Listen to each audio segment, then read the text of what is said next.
The FPL Experts have activated their wildcards, and in this video I'm going to look at the ownership of players across their squads before revealing the community wildcard team. Help me get this one to 500 likes and subscribe if you don't already. Let's get into it.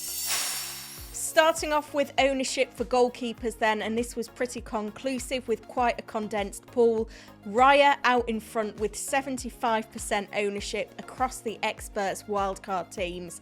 I think he is the best route for a double Arsenal attack given his cheaper price tag against the Arsenal defence.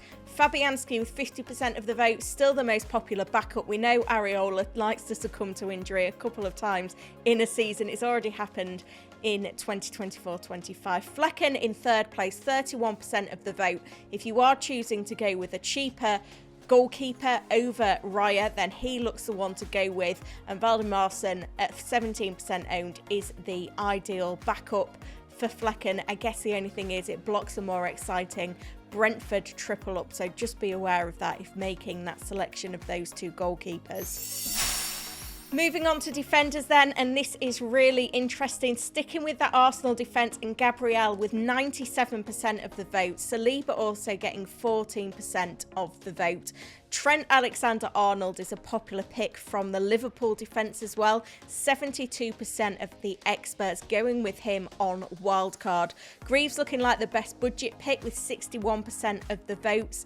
Rico Lewis interestingly in there as well with 39% of the vote. Preferred to Vardiol, who only gets 14%. Still looking like a good route into that Manchester City defence, despite being hit by rotation for probably the trickier game in the season against Arsenal. Porro with 22% of the vote is something that caught my eye. Spurs not the greatest fixtures, but he does have the attacking potential, even if clean sheets look tough.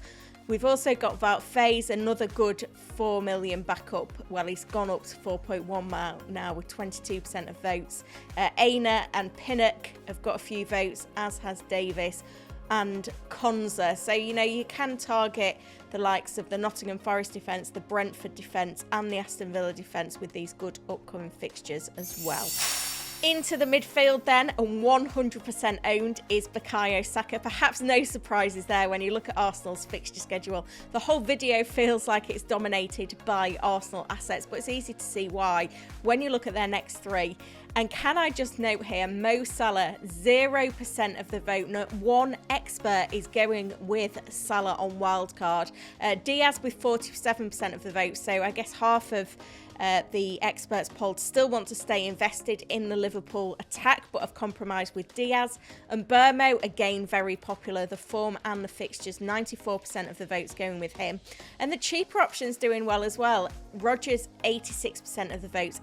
Semenyo, 81% of the vote. I think we will see some quite stacked front eights on wildcard this week. Palmer, a player who I'm excited to have in my wildcard team, only gets 22% of the vote here. That is another one that stuck out to me as potentially being interesting. And then the popular picks from pre-season, Eze down to 19%, Smith Rowe down to 17%. And when it comes to those that are going with a firm 3-4-3, when we look at the cheap midfielders to have as a fifth midfielder on your bench, it still Winks with 11% of the votes.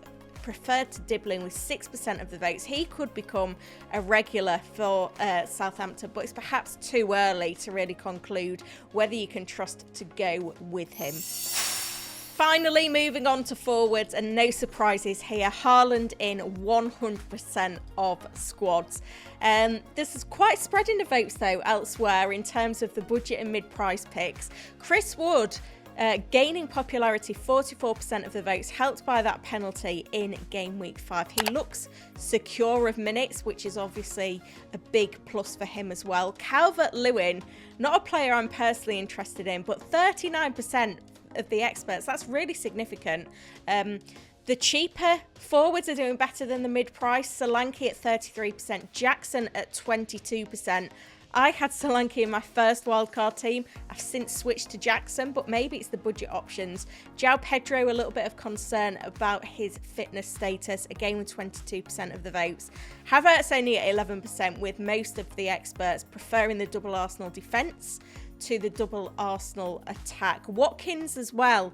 Only 11% of the votes for him. Isak isn't in the expert shortlist, neither is Welbeck.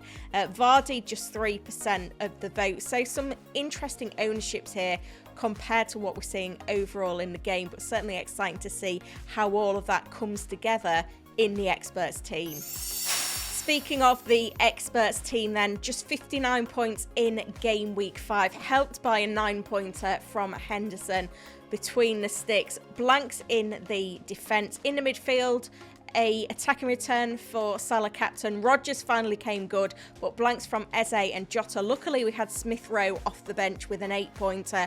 Haaland, a 9-pointer. Probably should have captained him in hindsight. Isak and João Pedro blanks in the forward line. We only saw João Pedro from the bench, which was a shame. So we're at 2.5 million overall, and it was fairly conclusive among the experts that this would be the time to wildcard. So the community team is 60th place in the mini league with only 324 points. The leader is Mahmoud Al-Zubi, the Arabic YouTube account. 2k in the world, 78 points in game week 5, 410 points is just incredible. We see Aiden and FPL Tips YouTube move up the league, pushing Graduates Ben and Tactics down. We also see Jimmy G back into the top 10 and FPL Air. 87 points from him in game week 5 takes him comfortably into that top 10 on 368 points. Let me know in the comments where you would rank in this mini league. Are you beating the experts? You need a 200k rank to get in there. Let's have a look at this experts wildcard team then, and starting between the sticks, we've got Raya in goal with Fabianski as the backup. And into the defence, it is a double up on the Arsenal defence because we've got Gabriel in there alongside Trent. So 2 big premiums, 3 really when you include Porro. Lewis may be a riskier pick, but can be a 4th defender when needed.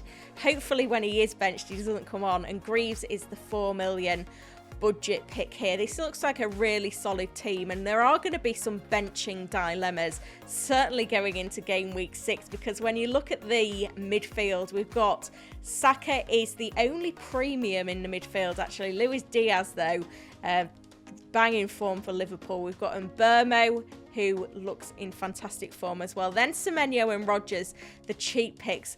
Plum ties against promoted teams this week. So what I want you to do is let me know in the comments who should be on the bench this week, because in the front line, we've got Calvert-Lewin at home to Crystal Palace, Chris Wood at home to Fulham, and Haaland away at Newcastle. There was some interest in Saka, so he will take the vice captaincy, but with 81% of the vote, it is going to be Erling Haaland for that fixture away at Newcastle as the captain for game week 6.